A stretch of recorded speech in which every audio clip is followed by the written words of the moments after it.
आपल्या सोबत रवींद्र चव्हाण आहेत, ते या ठिकाणी फुगडी खेळतात आणि संत तुकाराम महाराजांच्या प्रस्थान सोहळ्यासाठी आलेले आहेत. प्रस्थान सोहळ्यासाठी आलाय, काय सांगणार फुगडी खेळ?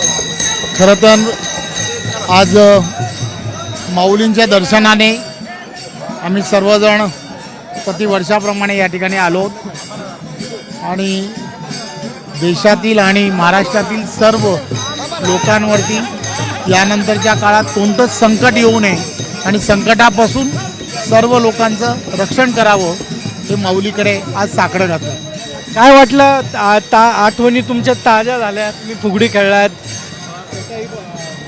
खरं तर वर्षातून एकदाच अशी संधी मिळते, त्यामुळे आज पुन्हा एकदा सर्व तिथले असणारे वारकरी आणि वारकऱ्यांबरोबर टाळ हातात घेऊन त्यांच्याबरोबर या सर्व भक्तिरंगामध्ये जाणं हे वर्षानुवर्ष करतो आहे, ते आजही करण्याचा प्रयत्न केला. यावर्षी संधी हुकली, तुमची संधी मिळावी असं वाटतं? नाही, माझी संधी कधीच हुकली नाही आणि हुकणारही नाही.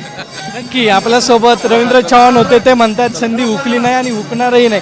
आपण जर बघितलं तर ते मंदिरामध्ये आलेले आहेत आणि त्यांनी दर्शनही घेतलेलं आहे. कॅमेरामॅन नरेश खटकेसह सागरवाड, साम टीव्ही, देव.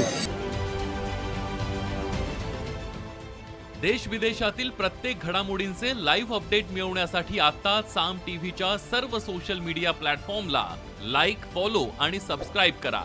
तसंच सर्व नोटिफिकेशनसाठी बेल आयकॉन प्रेस करायला विसरू नका.